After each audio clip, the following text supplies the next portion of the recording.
বাংলাদেশে রাম মন্দির নিয়ে রংপুরে যে সমস্ত কিছু হিন্দুরা যেভাবে বক্তব্য দিতে আছেন,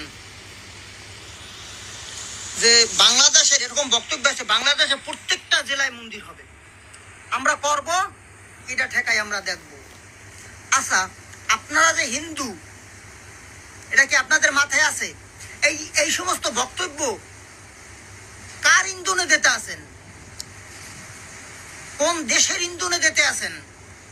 কারণ আপনাদের তো বাড়িঘর ভারতে, আপনারা ভারতে চলে যাবেন। যখন আপনাদেরকে ধাওয়া দিবে তখন তো আপনারা ভারতে চলে যাবেন। এইখানে বাংলাদেশে যে সাধারণ হিন্দু, তাদের অবস্থা কি হবে?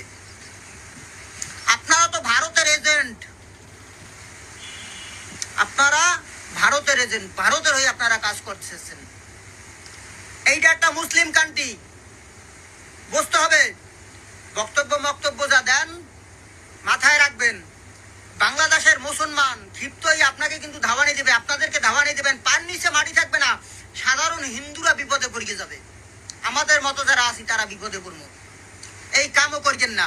আর যদি এ ধরনের কিছু আভাস পাই, এই মন্দির নিয়ে, এই আপনার মূর্তি নিয়ে কিন্তু ষড়যন্ত্রের গন্ধ আসতেছে।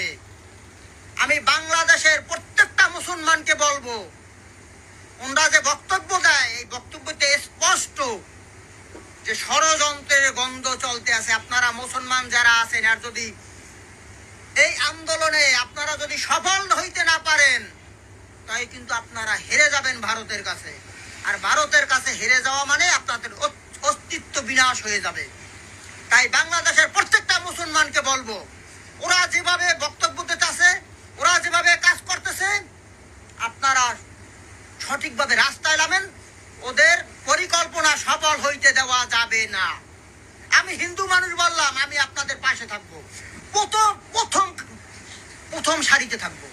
আমি ওয়াদা দিলাম আপনাদের কাছে, যদি আমি আমার ওয়াদা বরখেলাপ করি, আপনারা জুতা পিটা করবেন। যদিও এই দাদা হিন্দু, তবে কথার মাঝে কিন্তু যুক্তি আছে। যুক্তি রাখিয়া কিন্তু কথা গুনতা কইরা।